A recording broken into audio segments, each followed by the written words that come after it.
ఈ నెల 20న 450 పడకల ఆసుపత్రికి భూమి పూజ చేయనున్నట్లు ఎమ్మెల్యే సంజయ్ కుమార్ తెలిపారు. దానికి గాను స్థల పరిశీలన చేశారు సోమవారం శాసనసభ్యులు సంజయ్ కుమార్. జిల్లా కేంద్రంలో మాతా శిశు మెడికల్ కాలేజ్ దగ్గర 235 కోట్లతో నిర్మించనున్న నూతన ఆసుపత్రి భూమి పూజ సందర్భంగా మంత్రి అడ్లూరి లక్ష్మణ్ కుమార్ సభ ఏర్పాట్లకు స్థల పరిశీలన చేసి సభను విజయవంతం చేయాలని ప్రజలను కోరారు. జగిత్యాల శాసనసభ్యులు సంజయ్ కుమార్ అనంతరం ప్రారంభం కానున్న critical care unit, central medicine స్టోర్ల ఎమ్మెల్యే పర్యవేక్షించారు. జగిత్యాల జిల్లా పేద ప్రజలకు నాణ్యమైన వైద్యం అందుబాటులోకి రానుందని అన్నారు. రోడ్డు ప్రమాదంలో గాయపడ్డ వారికి క్రిటికల్ కేర్ ఏర్పాట్లో అత్యవసర వైద్యం అందుబాటులోకి వస్తుందని, క్రిటికల్ కేర్ మరియు నూతన ఆసుపత్రిలో 20 మండలాలు, 5 మున్సిపాలిటీలకు ఉపయోగంగా ఉంటుందని ఆయన పేర్కొన్నారు.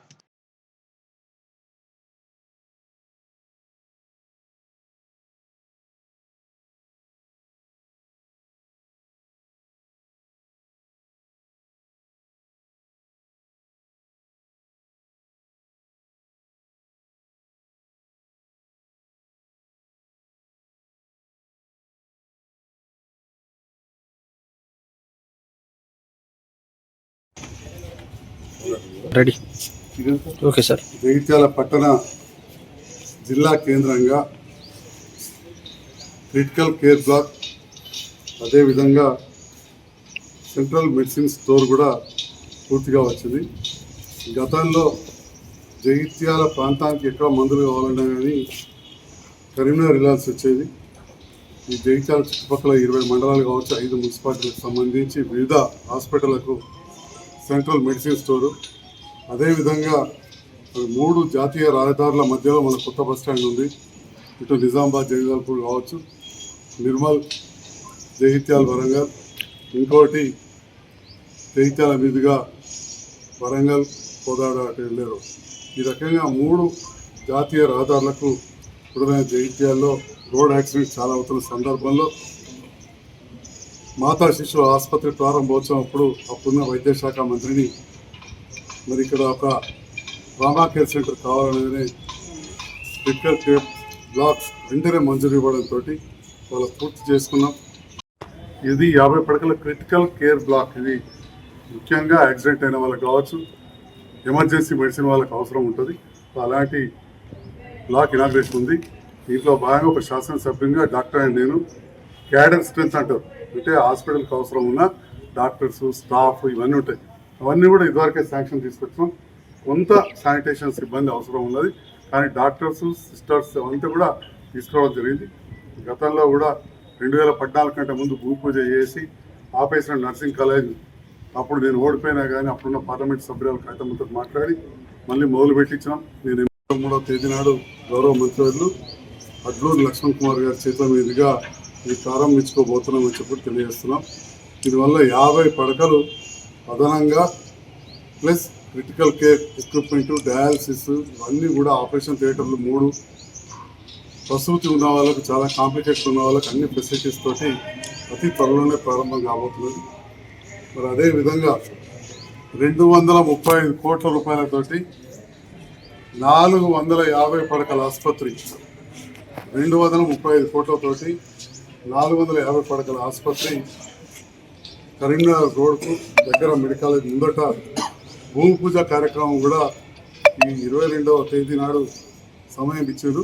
లేదా ఏదైనా మార్పు ఉంటే 23వ తేదీ నాడు భూమి పూజ కార్యక్రమం అయితే 2 కూడా అడ్లూరి లక్ష్మణ్ కుమార్ గారి చేతుల మీద జరగబోతున్నాయి. జగిత్యాల కేంద్రం వైద్యానికి ఒక నిలయంగా రాబోతుంది. పేదవారికి ఒక కళ ఏదైతే ఉంటుందో, వైద్యం, విద్య ఉచితంగా రావాలి ప్రభుత్వంతో, దాంట్లో భాగంగా వాళ్ళ పేదవాళ్ళ కోసం ఇంకా మంచి హాస్పిటల్ జగిత్యాలు వస్తూ ఉన్నారు. చాలామంది చాలా మాటలు మాట్లాడుతూ ఉంటారు, ఎమ్మెల్యే అయ్యిండు ఏం చేసిండని. ఇవాళ ఒక శాసనసభ్యునిగా మరి వీలన్నీ నిధులు ఎక్కువ తెచ్చడానికి ప్రయత్నం చేస్తూ గౌరవ ముఖ్యమంత్రి రేవంత్ రెడ్డి గారిని, దాంతో పాటుగా గౌరవ మంత్రులు దామోదర్ రాజనరసింహ గారిని అడిగి ఈ నిధులన్నీ కూడా మంజూరు చేయించడం జరిగింది. కాంట్రాక్టర్ కూడా ఫైనల్ అయ్యారు. వాళ్ళు వీళ్ళు మాట్లాడినట్టు ఆ కాంట్రాక్టర్ ఎవరో నాకు ఇప్పుడిప్పుడే తెలుస్తుంది. మరి ఆ రకంగా చేస్తున్న సందర్భంలో సీనియర్ నాయకులు స్థాయి దించుకొని మాట్లాడుతున్నారు. వాళ్ళు పెద్ద మంత్రులుగా ఉన్నప్పుడు ఏ కాంట్రాక్టర్లు వచ్చారు, ఎవరు వచ్చారో అందరికీ తెలుసు. కాబట్టి నేను సీనియర్ నాయకులు స్థాయి దించుకొని మాట్లాడకూడదు. ఇవాళ ఇక్కడ క్రిటికల్ కేర్ బ్లాక్ 23.5 కోట్లతోటి పూర్తిగా వచ్చింది. శ్రీనివాస్ అనే కాంట్రాక్టర్ శ్రీనివాస్ అనే కాంట్రాక్టర్ పూర్తి చేశారు. ఆయన చూసినట్టు కూడా లేదు, నాకు పూర్తి చేశారు. అదేవిధంగా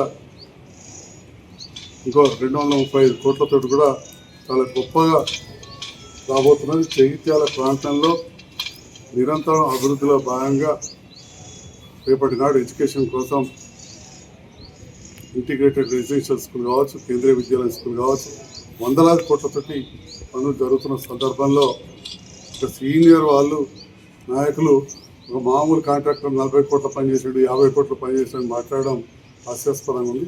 అవన్నీ పక్కన పెట్టి, రాజకీయాలు పక్కన పెట్టి ప్రజా శ్రేయస్సు దృష్ట్యా కలిసి పనిచేయాల్సిన అవసరం ఉంటుంది. గౌరవ ముఖ్యమంత్రి గారు మొన్ననే చెప్పారు, ఐఎమ్ ఏ సోషల్ ఇంజనీర్ అని చెప్పి. అంటే వైద్యం పట్ల, పేదవాళ్ళకు వైద్యం పట్ల ప్రాధాన్యత ఇస్తా, దాంట్లో భాగంగా పేదవాళ్ళకు వైద్యం అందే దాంట్లో ఎక్కడ కూడా తగ్గేది లేదు. అన్ని రకాలుగా నిధులు సమీకరించి విద్యా వైద్యం వైపు ఎక్కువగా ప్రాధాన్యత ఇస్తామని చెప్పడం జరిగింది. ప్రజలు కూడా అదే కోరుకుంటున్నారు. దాంట్లో భాగంగా జగిత్యాల నియోజకవర్గానికి కొన్ని 100 కోట్ల రూపాయలు ఇచ్చే సందర్భంలో ప్రజల పక్షాన నేను హృదయపూర్వక ధన్యవాదాలు తెలియజేస్తూ, నాకు సహకరిస్తున్న ప్రజలకు, అధికారులకు, అదేవిధంగా యువతకు అందరికి కూడా హృదయపూర్వక ధన్యవాదాలు తెలియజేస్తూ, మరి ఈరోజు గౌరవ మంత్రివర్యులు లక్ష్మణ్ కుమార్ గారి చేతుల మీదుగా పెద్ద ఎత్తున భూమి పూజ కార్యక్రమం, అదేవిధంగా ఇనాగ్రేషన్ ఉంటుంది కాబట్టి మరి ఏ రకంగా ఇక్కడ అన్ని ఏర్పాట్లు చేయాలి అనే పరిశీలనకు రావడం జరిగింది. వచ్చిన సందర్భంలో 235 కోట్ల వర్క్లో సివిల్ వర్క్స్ చేసే కాంట్రాక్టర్ కావచ్చు, ఎస్సీ గారు, డిఈ గారు, హాస్పిటల్ సూపరింటెండెంట్, ప్రిన్సిపల్, స్టాఫ్ అందరూ కూడా కలిసి పరిశీలించడం జరిగింది. అక్కడ సభ కూడా ఏర్పాటు చేస్తాం. జగిత్యాల పక్కన చుట్టుపక్కల ప్రాంతాల ప్రజలు 22వ తారీఖున మంత్రి గారు చెప్పారు. 22వ తారీఖు నాడు ఏదైతే టైము, డేటు పూర్తి ఫైనల్ అయిన తర్వాత మీడియా కూడా ఇస్తాం. టెంటేటివ్గా 22వ తారీఖు చెప్పింది, కొద్దిసేపట్లో ఫైనల్ అవుతుంది. అయిన తర్వాత నేను ప్రజలందరూ కూడా ఆ కార్యక్రమానికి రావాలి. ఎందుకంటే చాలా పెద్ద హాస్పిటల్, 450 పడకలు అంటే ఇవాళ కరీంనగర్ హాస్పిటల్ అంత పెద్ద చేయించి ఇనాగ్రేషన్ కూడా చేయించినాం. ఈ రకంగా జగిత్యాల పేద ప్రజలకు వైద్యం అందే విధంగా నిరంతరం కృషి చేస్తూ సహకరిస్తున్న ప్రజలకు, అధికారులకు, నాయకులకు ధన్యవాదాలు.